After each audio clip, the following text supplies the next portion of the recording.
Voilà, j'étais en prière cette semaine, j'avais préparé un message et alors que je priais, j'ai eu vraiment sur mon cœur le fait que Dieu ce matin veut ranimer la flamme. Le titre de mon message, c'est ranimer la flamme ou rallumer la flamme, comme vous voulez.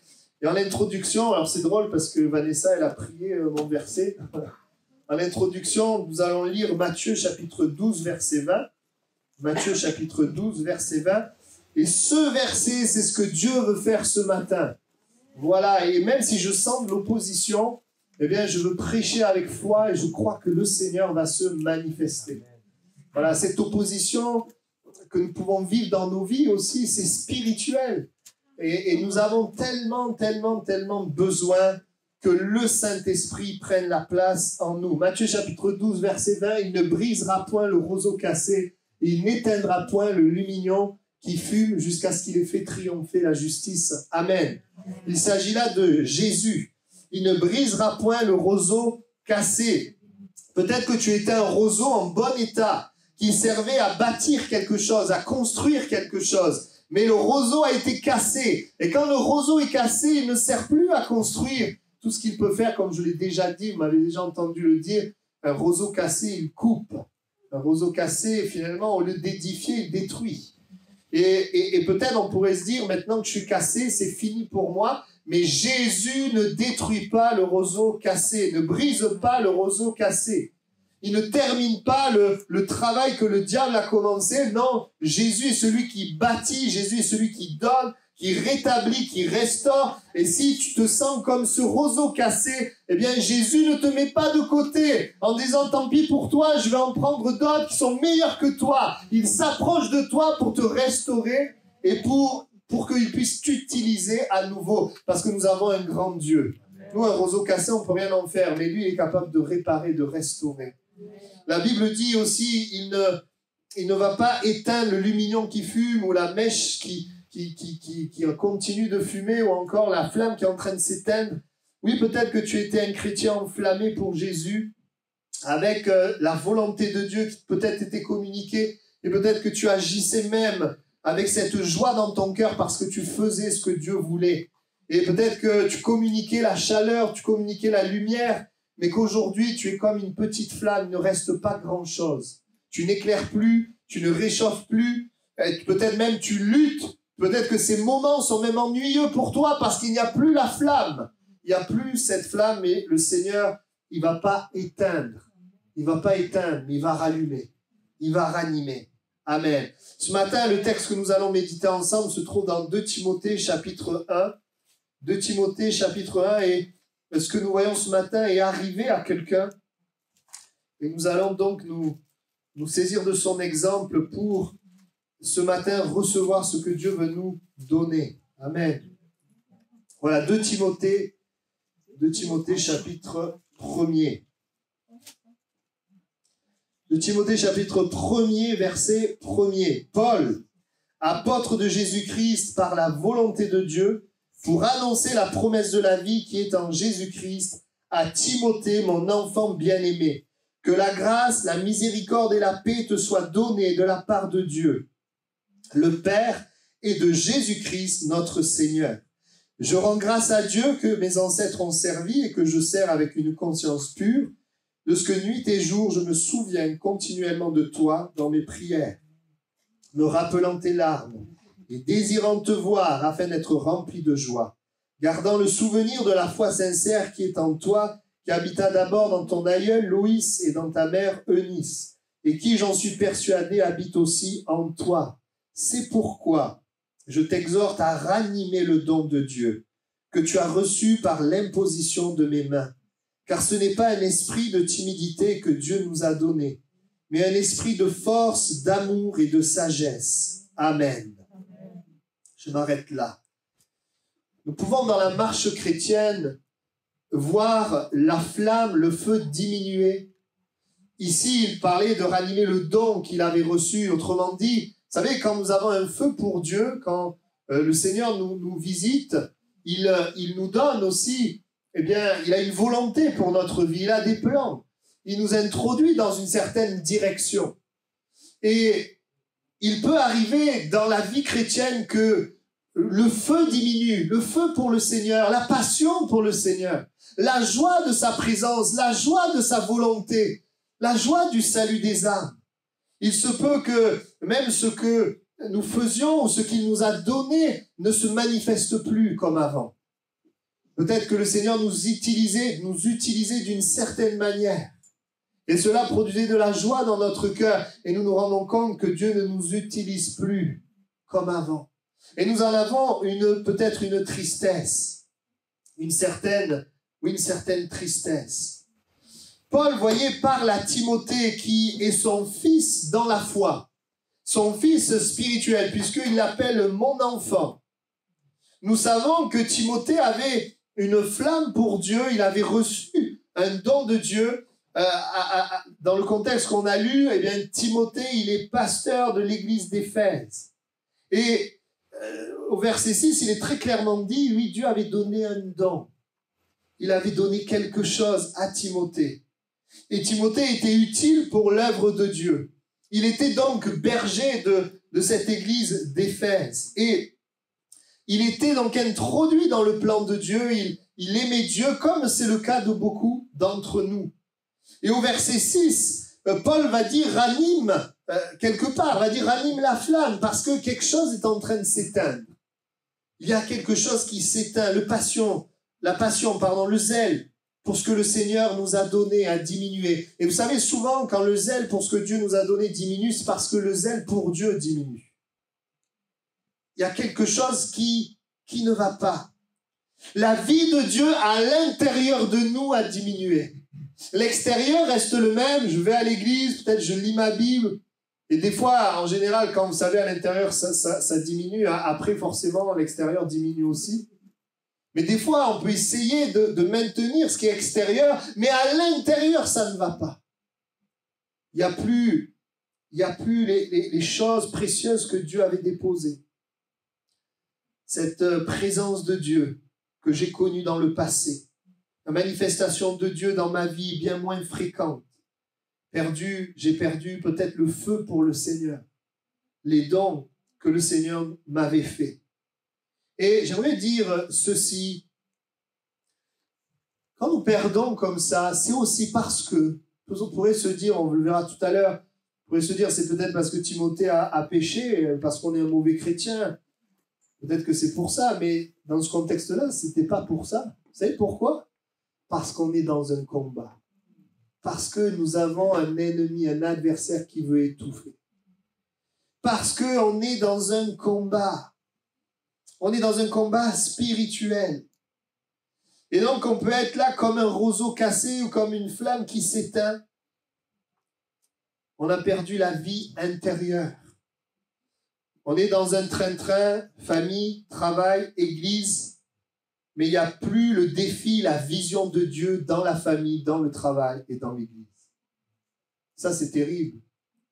L'extérieur, il n'y a plus la vision, la passion, la foi, l'attente de Dieu. Et là, nous basculons d'une relation à une religion où tout devient lourd, tout devient pesant. Et bien sûr, nous ne voulons pas que les gens le voient, nous montrons une certaine image. Et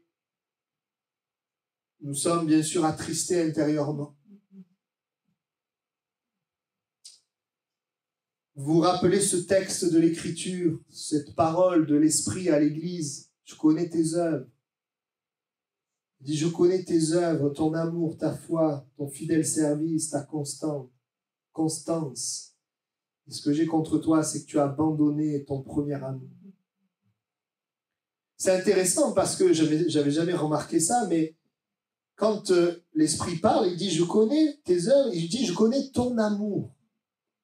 C'est étonnant. Il dit, je connais ton amour, mais tu as abandonné ton premier amour. C'est-à-dire que l'amour que tu as là, c'est pas le même que ce que tu avais avant. Je vois tes œuvres, je vois ton amour. T'es pas un chrétien qui peut-être est parti loin de Dieu. Tu restes fidèle, mais tu as perdu ton premier amour. Tu as perdu la flamme.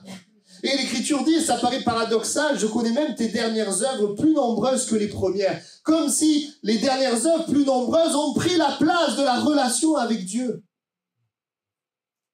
Parce que nous pouvons nous cacher derrière ce que nous faisons pour Dieu. Nous pouvons faire tellement de choses pour Dieu, mais perdre le feu, la flamme.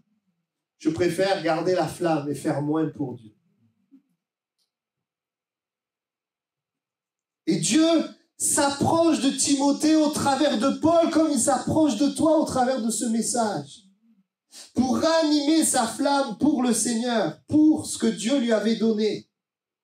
Parce qu'il y a là un enjeu éternel.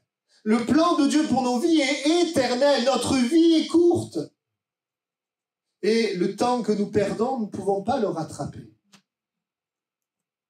Aussi, Dieu, dans son amour, ne nous laisse pas errer des années et des années. J'aime voir dans le désert le nombre de fois où Dieu a parlé, où Dieu a attiré. Mais il appartient à l'homme de répondre aussi. Il n'éteint pas le lumignon qui fume, il ne casse pas le roseau cassé, le roseau brisé. Pourquoi? Eh bien, parce que Dieu nous aime. Parce que Dieu t'aime ce matin. Il t'aime. Ce matin et pour l'éternité. Et nous voyons l'amour de Paul dans ce passage. Je voudrais m'arrêter quelques instants. Au travers de l'amour de Paul, il y a l'amour de Dieu pour ce Timothée et pour toi. Paul dira au verset 1, « Mon enfant bien-aimé ». Une traduction dit « Mon cher enfant ». Et ce matin, tu es un enfant bien-aimé de Dieu, cher à son cœur. Tu es peut-être dans des raisonnements où tu t'exclus toi-même, mais Dieu ne t'exclut pas. Dans des raisonnements où tu te mets à part toi-même. Mais pour Dieu, tu es un enfant bien-aimé. Et si Dieu m'avait donné ce message pour une personne, bien je le prêche. Parce que tu as de la valeur. Mon enfant bien-aimé. Même si peut-être les mensonges, tu les as acceptés et tu n'arrives pas à peut-être accepter cette vérité, reçois-la ce matin. Un enfant bien-aimé. Et Paul dira au verset 3, « Nuit et jour, je me souviens continuellement de toi dans les prières. » Vous savez pourquoi Paul il se souvenait de lui? Parce que Dieu se souvenait de lui. Dieu se souvenait de Timothée. Et de la même manière, Dieu se souvient de toi. Il n'y a pas une journée, il n'y a pas une nuit où Dieu ne pense pas à toi. Toi, il y a peut-être des jours et des nuits où tu ne penses pas à lui, mais lui pense à toi. Et Paul dit, mais la nuit et le jour, je pensais à toi, Timothée. Paul, pourquoi? Il était connecté à Dieu. Cet homme qui, sans Dieu, eh bien, respirait la menace et le meurtre, était d'une indifférence frappante. Cet homme de Dieu, homme de l'esprit, il reflétait le cœur de Dieu. Et au travers de Paul, nous voyons Dieu. Il te voit chaque jour, chaque nuit. Et verset 4 dira, « Je me rappelle de tes larmes et j'éprouve un vif désir de te voir afin d'être rempli de joie. » Dieu voit tes larmes. Et Dieu a une grande joie d'être dans ta présence. Nous, souvent, on dit, nous, on a la joie d'être dans sa présence. Mais sais-tu que Dieu a la joie d'être dans ta présence? Parce que tu es son enfant. Moi, je n'ai pas de la joie à être en présence de mes enfants parce qu'ils sont parfaits ou qu'ils sont forts, mais juste parce que ce sont mes enfants. Même s'ils sont imparfaits, même si très souvent ils me dérangent dans mon confort. Je dois changer les couches. C'est surtout ma femme qui le fait, mais quand je suis là, je dois donner à boire, surtout la nuit. Mais parce qu'on les aime, on le fait. Tu ne déranges pas le Seigneur, mais tu es précieux à ses yeux. Et on pourrait se poser la question, et c'est normal, qu'est-ce qui est venu éteindre la flamme? Comme je l'ai dit tout à l'heure, ce n'est pas forcément que Timothée avait fait quelque chose de mal, ça peut l'être. Ce qui peut éteindre la flamme, c'est le péché, bien sûr. Le péché, le fait d'endurcir notre cœur, évidemment, vient comme couvrir, éteindre. Mais dans ce contexte-là, ce n'était pas le cas. Timothée était dans un combat. Et Paul dira même au verset 5, « Je me souviens de ta foi sincère. » Il relève les choses qui sont positives. Tu as une foi sincère, droiture, fidélité. Tu n'as pas abandonné le Seigneur, mais des choses sont venues étouffer ta flamme. Et même, nous avons lu au verset 5, il y avait dans la famille de Timothée, dans le passé, la bénédiction de Dieu. Sur la grand-mère Loïs et la mère Eunice. Et peut-être c'est ton cas aussi. Bénédiction de Dieu dans le passé, dans ta famille. Qu'est-ce qui est venu étouffer la flamme? Qu'est-ce qui est venu étouffer? Eh bien, en fait, quand on regarde un petit peu, si vous lisez l'épître à Timothée, de Paul à Timothée, en lisant, ça va vous donner des éléments de réponse. Vous voyez d'abord que on peut penser qu'il y avait des difficultés et des pressions déjà dans l'Église. C'est pour ça que Paul va donner des instructions précises de quoi faire dans l'Église. Parce qu'il y avait des situations, et on peut imaginer pour cet homme, oui, ce qui a pu étouffer, ce qu'il avait reçu de Dieu, c'est toutes ces difficultés au sein de l'Église, ces combats, ces pressions qui sont là. Et puis surtout, nous sommes dans un contexte difficile, contexte romain, où nous sommes sous le règne de Néron, si vous savez qui est Néron, qui a persécuté et tué les chrétiens. Il évolue dans un contexte très difficile, d'opposition, où il sait qu'il peut perdre la vie.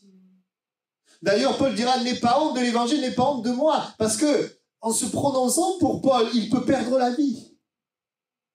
Et il y a ces pressions qui sont là, et on peut comprendre que à un moment donné, c'est difficile pour lui de manifester la foi pleinement. Et c'est certain que ce qu'il vit, c'est bien plus difficile que ce que nous pouvons vivre. Mais voyez, même si ce n'est pas tout à fait comparable, la période de 2 ans de Covid que nous avons vécu et traversée a étouffé la flamme de beaucoup, a éteint. On se retrouve avec un certain confort, sans forcément la présence de Dieu. On peut garder ce qui est extérieur, des prédications, la Bible, sans qu'il n'y ait plus la passion. Et l'ennemi vient étouffer, vient couvrir par des circonstances. Et peut-être c'est ce que tu vis, il y a des circonstances qui sont là devant toi, qui ont étouffé par des pressions, des difficultés. Ça vient étouffer. Et alors que je pensais à ce message, j'ai pensé à pas mal de choses qui viennent étouffer. Je voudrais voir avec vous, je vais parcourir un petit peu la Bible. Simplement citer, parce qu'on n'aura pas le temps de rester longtemps sur ces exemples, mais pour que nous voyions comment le diable vient couvrir, vient étouffer. On pense, ça c'est un exemple frappant, les déceptions peuvent éteindre la flamme, peuvent baisser la flamme, les déceptions, les accidents de parcours comme Pierre, qui pensait pouvoir être fidèle à Jésus et qui l'a renié, et cela a été répété. Vous savez, quand vous avez une répétition d'échecs, répétition de déception, une déception, on peut faire face, mais quand c'est une répétition, ça peut avoir un impact dans notre cœur. Il n'avait plus la force qu'il avait au départ. La flamme a diminué. Il n'avait plus l'assurance qu'il avait au départ. Et peut-être que c'est ton cas ce matin. La flamme a diminué parce que tu as eu des déceptions ou une série de déceptions. Le temps aussi, le temps qui est là, le temps qui dure, le temps durant lequel l'épreuve dure peut éteindre la flamme. Vous savez, souvent, quand quelque chose vient contre nous, on a la foi, on a le feu, on a la flamme, tout ce qu'il faut. Mais plus le temps passe, et plus c'est difficile. Et vous remarquerez, quand l'épreuve commence, Dieu va agir, il est puissant, gloire à Dieu. Mais quand tu te rends compte que Dieu n'agit pas, tu te rends compte aussi que dans ton cœur, la foi, elle peut diminuer. C'est arrivé à Jairus qui est arrivé avec un feu, une flamme, parce que pour se mettre à genoux, lui, le chef de synagogue, se mettre au pied de Jésus, il fallait vraiment le vouloir. En fait, c'était aussi un désespoir. Mais vous savez, il n'y a pas qu'un désespoir. Il a accepté. En faisant ça, c'est comme s'il se, excusez-moi l'expression, il se grillait devant tous les religieux qui ne croyaient pas en Jésus. En faisant cela, en venant au pied de Jésus, il a mené un regard sur lui. Mais nous savons que la vie de sa fille était en danger. Et il y a eu un feu pour venir vers Jésus. Mais le temps a passé. Et alors que Jésus venait avec lui, à un moment donné, quelque chose l'arrête.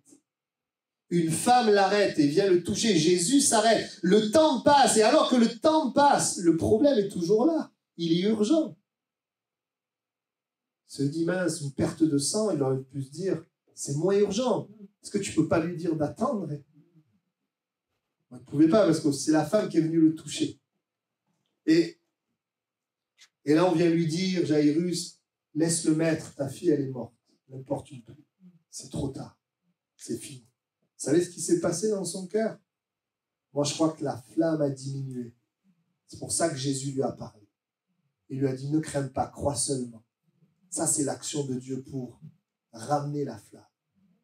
Et la flamme, vous voyez, c'est pas seulement pour Dieu, mais c'est parfois dans une attente, dans quelque chose nous lui avons demandé. Vous savez, des fois, on est là, on peut être au Seigneur, on aime le Seigneur, mais il y a des domaines, moi ça m'est arrivé, il y a des domaines de ma vie où j'étais tellement déçu que j'ai voulu mettre ça de côté. Et je luttais dans mon cœur pour ne pas avoir de l'amertume envers Dieu. Je savais très bien que le problème n'est pas de Dieu, mais de moi. Il y avait des choses, de moi pas forcément, mais il y avait des choses que je ne comprenais pas. C'est pour ça que nous marchons par la foi. Une chose est sûre, Dieu vient, Dieu s'approche pour ramener la flamme, pour ramener la foi. Et nous savons comment le Seigneur a étendu sa main sur sa fille, même s'il semblait que c'était trop tard. Une autre chose qui peut venir vraiment étouffer la flamme, on en a parlé tout à l'heure, ce sont les choses de la vie, les activités, et même parfois, ce peut être les choses que nous faisons pour Jésus lui-même. Nous prenons du temps à faire toutes sortes de choses, mais nous n'avons plus le temps pour l'écouter. Vous vous souvenez de Marthe et Marie? Marthe, elle était là occupée à faire des choses qui étaient très bien. Elle faisait un repas pour Jésus. Elle était là, elle faisait cela, mais... Et voyez, le résultat, c'est qu'elle s'irrite. Elle dit à Jésus, mais pourquoi tu ne dis pas à ma sœur de m'aider? Et des fois, on est là dans des activités, on fait des choses, et dans notre cœur, ça ne va pas. On peut s'irriter. Mais Jésus dira, Marie a choisi la bonne part. Le temps au pied de Jésus est plus important. Peut-être qu'aujourd'hui, le temps au pied de Jésus est moins important qu'autrefois et que tu as besoin de revenir. Peut-être que c'est toutes les activités qui ont fait baisser la flamme. Parce que si le diable ne peut pas nous faire arrêter, il va nous occuper. Les choses dans Dieu, mais les choses loin de Dieu. Nous sommes dans un pays où il y a tellement de choses qu'on peut faire d'intéressant. Il y a des choses très intéressantes pour la chair, mais vous savez quoi? Il y a toujours un vide parce que nous sommes esprits. Et parce que nous avons tant besoin de la vie de l'esprit. On peut également perdre la flamme par une sorte d'accommodation, une sorte d'acceptation d'une certaine condition où finalement nous nous arrêtons à un endroit. La Bible parle du père d'Abraham, Terah, en Genèse 11, 31, qui sortit dur en Chaldée pour aller au pays de Canaan. Ils vinrent jusqu'à Charan et ils y habitèrent. Et l'Écriture dit que Terah, il va mourir à Charan. Ça va s'arrêter là. Il ne va pas aller jusqu'au pays de Canaan. Et Charan, Ça vient de charar, qui veut dire brûler, avoir chaud, être carbonisé, être sec. Ça nous parle d'un lieu de sécheresse. Et il y a des moments dans nos vies, on va vers le pays de Canaan, la vie abondante de Dieu. Et on s'arrête à un endroit de sécheresse. Et en fait, je sais pas, il y a quelque chose qui fait qu'on en reste là. On va pas plus loin, on crie pas vers Dieu, on cherche plus Dieu, on s'y fait. Bon, mais c'est une vie chrétienne comme ça. Ben c'est comme ça, on reste comme ça et on va mourir comme ça. Mais Dieu a mieux pour toi. Dieu a mieux pour toi. Une accommodation. Mais vous savez, quand Dieu nous appelle, à l'intérieur de nous, on ne peut pas s'accommoder. Il y a comme une souffrance spirituelle. Je sais de quoi je parle. Pour être passé par là. On avait un but, mais on s'installe dans une situation confortable. Ce qui est intéressant, c'est que, vous voyez, la sécheresse, quand on parle de sécheresse, en fait, c'est une sécheresse spirituelle. Mais vous savez, la sécheresse spirituelle, c'est dans un endroit où on est confortable dans la chair. Et quand la chair est inconfortable, souvent c'est là où il y a la vie de l'esprit. Et ça, c'est important parce que la chair et l'esprit sont deux choses opposées. Donc la situation confortable, où peut-être je peux vivre, voir, manger, faire tout ce qui me plaît, eh bien, est inconfortable spirituellement. Parce que j'ai besoin de ce temps avec le Seigneur. J'ai besoin des projets de Dieu. J'ai besoin de sa voix. J'ai besoin d'être utile pour le royaume de Dieu. Même si je regarde Netflix, je regarde des bons films, je fais toutes sortes de choses, mais à un moment donné, je dis, mais Seigneur, il y a quelque chose qui manque. Même si je sors avec des amis, ou je fais toutes sortes de projets, ou je monte quelque chose, mais il y a quelque chose qui manque. On a tellement besoin de garder la flamme. Les problèmes dans les circonstances, on en a parlé. La recherche de l'amour humain, le fait de s'appuyer sur les hommes peut amener à perdre la flamme. Combien je l'ai vu avec la vie sentimentale. Et si nous prenons l'exemple de Samson, nous savons comment le fait de chercher les femmes, la séduction, ces choses-là lui ont fait perdre l'esprit de Dieu. Pas tout de suite. Son cœur, qui aurait dû être orienté, il avait été mis à part vers Dieu, son cœur s'est orienté vers les femmes. Et j'aimerais vous dire, oui, il y a des choses qui nous font perdre la flamme, qui viennent éteindre la flamme. Vous savez, parfois on cherche quelqu'un parce qu'on se sent seul. Et ce qu'on ne sait pas, c'est que quand on va trouver quelqu'un, la personne ne pourra jamais me combler.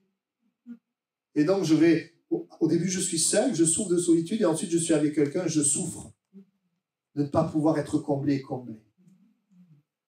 Voilà pourquoi l'important, qu'est-ce que c'est? C'est d'avoir ce Dieu d'abord qui peut me combler.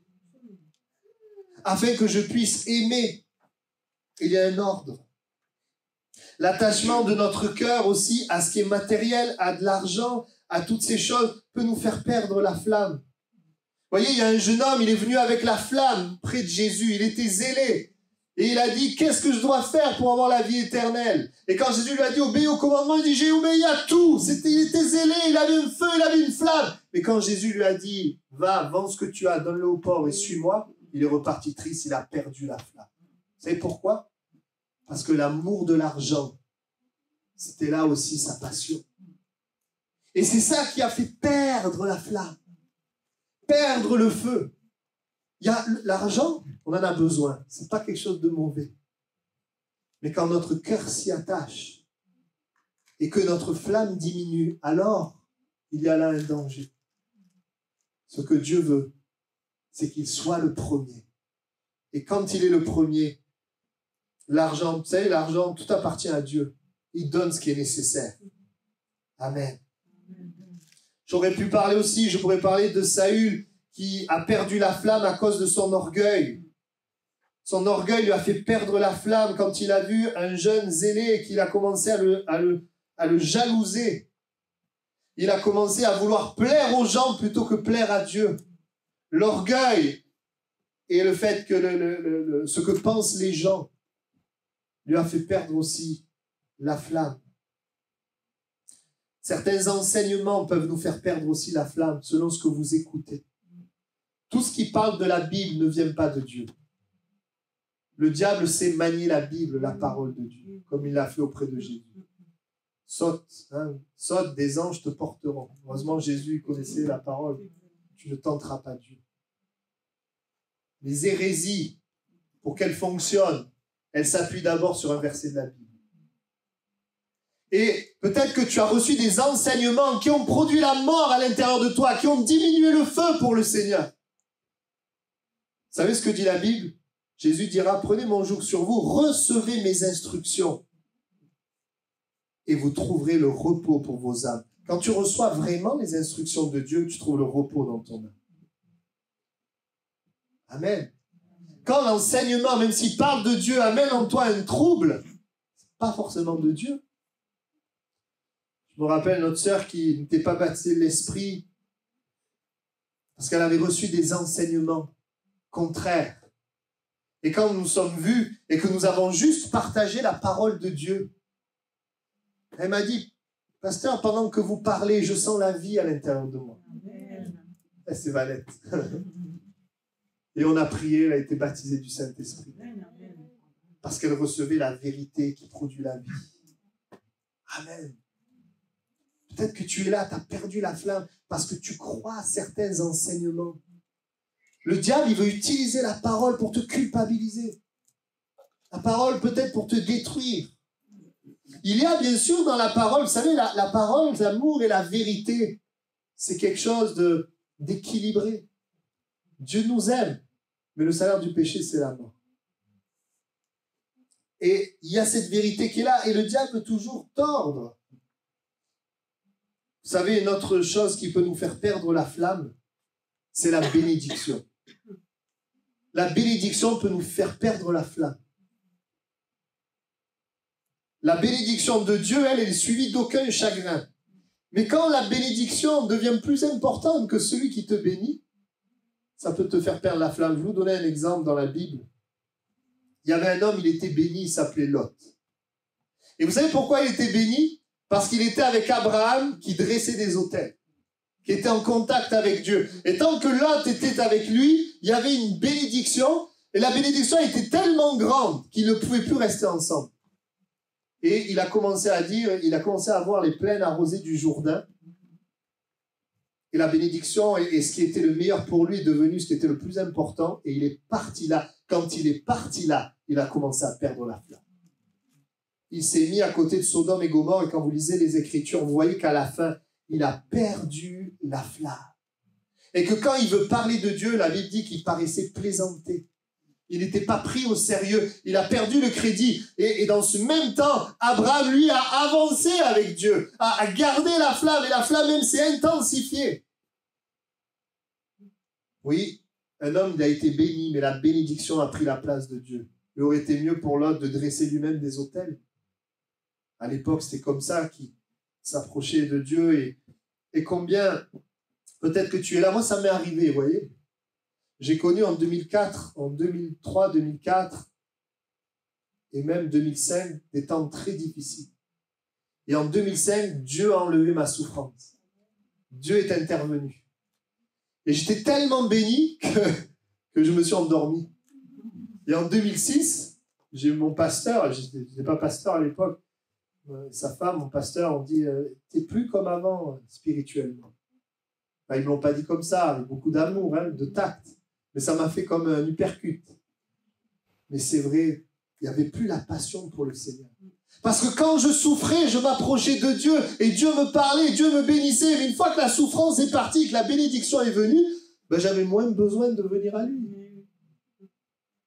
Et c'est pas pour ça que Dieu veut qu'on souffre tout le temps. C'est pas ce que je vous dis.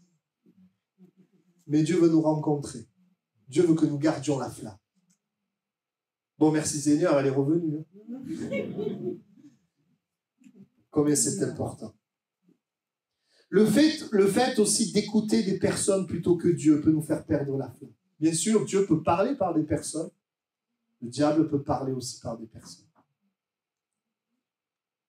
Alors, ce que je vais dire ne vient pas, c'est pas un argument pour condamner les femmes, je le précise. Mais quand Adam a écouté Ève, qui lui a dit de manger, le fait de l'écouter lui a fait perdre la flamme. Et bien sûr, vous savez comme moi, Adam était responsable. Parce que Dieu avait dit à Adam, et c'est Adam qui a dû le dire à Ève. Et Ève est tombée, il a écouté Ève, et bien sûr, on sait que le péché est entré. Il a perdu la flamme. Je pense dans le livre des rois, si vous regardez le nombre de rois, je vous en citerai 2, Akaz et Amathia, qu'on a vu la dernière fois, sont des rois qui parfois étaient bons, mais se sont appuyés sur des rois ennemis ou sur d'autres dieux. Pour Amathia, il s'est appuyé sur les dieux d'Édom. Quand ils ont commencé à faire ça, bien sûr, ils ont perdu la flamme, ils ont perdu l'approbation de Dieu. Et ils ont ouvert la porte au diable pour la destruction. Je fais une parenthèse. Ève aussi, vous savez comment elle est tombée? Elle s'est fiée à ce qu'elle voyait. Le fait de te fier à ce que tu vois peut te faire perdre la flamme. Elle a vu que le fruit était bon à manger. Et des fois, vous savez, Dieu nous parle, mais ce qu'on voit peut nous faire perdre la flamme. Parce que parfois, ce qu'on voit ne correspond pas à ce que Dieu nous a dit. Et parfois, il y a dans ce qu'on voit des choses qui ont l'air tellement belles, tellement merveilleuses, qui peuvent amener tellement de joie, mais en réalité, c'est un mirage, c'est pas la réalité. C'est trompeur. Je termine et les 2 derniers points sont très importants parce que je crois qu'ils vont parler aussi à des personnes. Je parlais au début des déceptions et je voudrais préciser aussi les attentes déçues. Quand tu t'attends à Dieu et que Dieu n'a pas fait comme tu attendais, ça vient abaisser la flamme. Vous avez un exemple frappant dans la Bible, c'est le prophète Élie. Il est face au prophète de Baal, seul, face à 450, je crois, prophètes de Baal. Il y a comme une confrontation pour savoir qui est le vrai Dieu. Et là, Dieu se manifeste devant tout le monde et il montre clairement qu'il est le vrai Dieu. Et là, dans le cœur d'Élie, là, il pensait que les choses allaient changer. Et quand il a vu qu'en fait, les choses n'ont pas changé, et que Jézabel, et peut-être il se disait, le roi peut-être va changer, je ne sais pas, il se disait, si quelque chose va changer. Et là, la femme du roi, Jézabel, lui dit, ce que tu as fait à ces prophètes, les tuer, moi je vais te tuer. L'Écriture dit là qu'il a perdu la flamme. Et qu'il est parti en dépression demandant la mort. Les attentes déçues. La grande manifestation de Dieu, pensant que ça va tout changer, et pensant que ça va changer, en fait ça ne change pas tout. Lui, il croyait que rien n'avait changé, mais Dieu avait dit non, il y a plusieurs hommes qui n'ont pas fléchi le genou devant Baal qui sont là. Est-ce que c'est ton cas? Est-ce que des attentes déçues ont abaissé, ont fait baisser ta flamme? Dernier point, nos conceptions et nos calculs de quand et comment Dieu fera dans notre vie nous fait perdre également la flamme. Quand nous sommes attachés à une manière de penser, nous pensons que Dieu va agir de cette manière et dans ce temps-là, et que Dieu ne le fait pas, eh bien ça peut dans notre cœur couvrir, étouffer le feu. C'est ce qui s'est passé pour 2 disciples qui descendaient vers Emmaüs. Ils ont perdu la flamme parce qu'ils pensaient que c'était le temps où Jésus allait établir son règne. Et qu'il allait l'établir en allant vaincre les Romains. Mais en réalité, alors c'est vrai que c'était quelque part le temps où Dieu allait établir son règne, parce que quand Jésus meurt à la croix et ressuscite, il permet le salut pour son règne. La gloire à Dieu. Mais ce n'était pas sur les Romains, c'était sur le péché. C'était pour tous ceux et celles qui allaient croire en lui. Et donc, leur conception était à côté de la vérité. Et donc, ça a vraiment fait baisser le feu dans leur cœur. Mais vous savez quoi? Jésus les a accompagnés.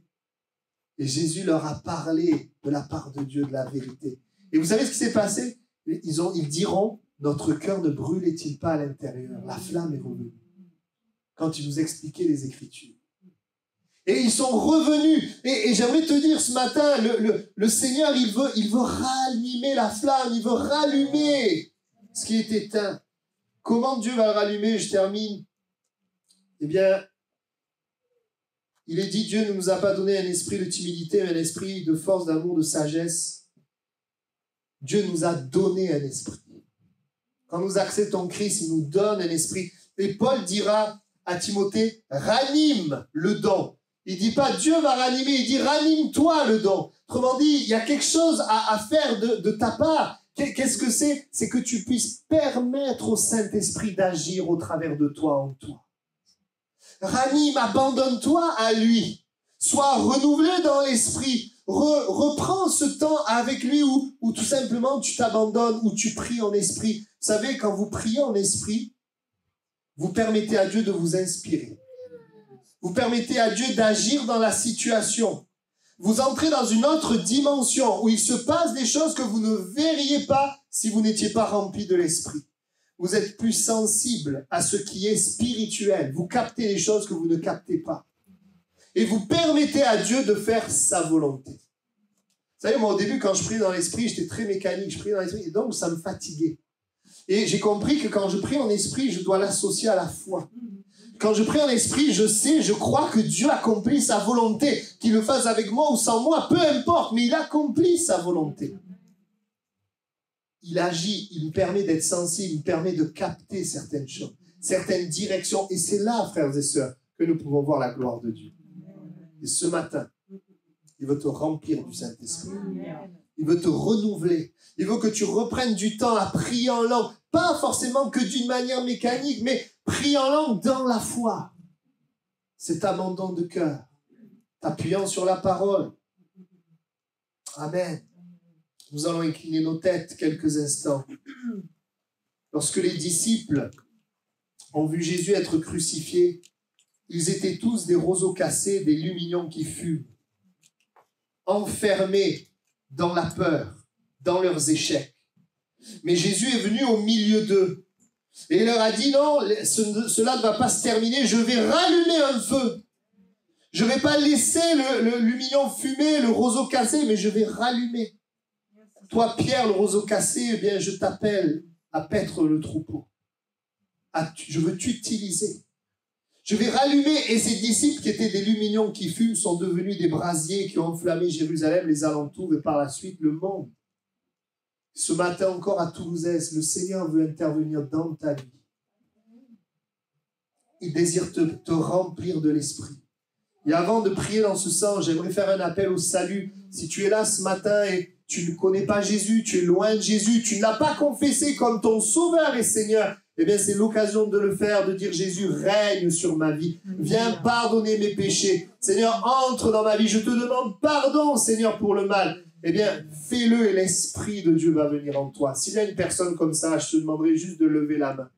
Si tu veux donner ta vie à Jésus. Oui, Dieu te voit. Amen. Oui, Dieu vous voit aussi. Amen. Gloire à Dieu. Je voudrais aussi prier pour tous ceux et celles qui ont besoin d'être renouvelés, remplis du Saint-Esprit. Nous sommes dans sa présence. Si ce matin tu reconnais que la flamme a baissé, la flamme a diminué, et que tu ne veux pas vivre une vie chrétienne comme ça, et tu veux ranimer le don, alors je t'inviterai à te lever là où tu es à ta place. J'aimerais prier pour toi. J'aimerais prier avec toi. Que tu sois rempli du Saint-Esprit. Amen. Voilà, et louer le Seigneur. Vous voyez, ce qui est important dans la prière, c'est la foi. Et dans notre vie, ce qui est important, c'est de nous approcher de Dieu. Vous voyez, quand je disais ça hier en priant pour un jeune, j'avais cette pensée, je vous la donne. Quand tu es avec Jésus, le diable ne peut pas te toucher. Tu vois ? Quand tu es avec Jésus, tu t'approches de Jésus, tu cherches Jésus, le diable ne peut pas toucher Jésus. Mais quand tu t'éloignes de Jésus, que tu l'oublies, tu es loin, eh bien l'ennemi essaie d'amener des raisonnements, des pensées. Il essaie de venir. C'est pour ça que notre vie, notre salut, ce n'est pas un cadeau, un paquet cadeau, c'est une personne, c'est Jésus. Amen. Alors je t'invite à faire ceci. Prends un temps dans ta journée, chaque jour, à prier en esprit, pas seulement mécaniquement, mais en croyant. Décharge tes fardeaux. Tu vois, crois, Moi, des fois, je prie en langue, je prie en langue sur d'abord pour le louer, bien sûr, l'adorer, mais je prie en langue aussi pour savoir ce qu'il veut dire, ce qu'il veut faire pour telle personne, tiens, pour telle réunion. Qu'est-ce que tu veux faire? Et des fois, il me dit, des fois, il me dit pas. Et quand il me dit pas, je sais que le fait que je prie en esprit, il fait quelque chose. Est-ce que vous me suivez? Voilà, et vous pouvez même étudier ça dans la Bible, étudier sur le Saint-Esprit. Il y en a qui sont bloqués dans les enseignements par rapport à l'Esprit, mais c'est biblique. Vous regardez dans les actes, vous pouvez venir me voir, je vous donnerai les passages. C'était récurrent, régulier, quand les gens étaient sauvés, ils étaient remplis du Saint-Esprit. Ils priaient en langue. Ça donne une autre dimension. Sinon, si nous n'avons pas la vie de l'Esprit, c'est sec, c'est difficile. Amen. Amen. Merci Seigneur pour sa présence. Nous croyons que nous allons encore vers le meilleur. Voilà, on est un peu débordé. En tout cas, que Dieu vous bénisse. Bonne semaine à tous. On se retrouve jeudi à 20h.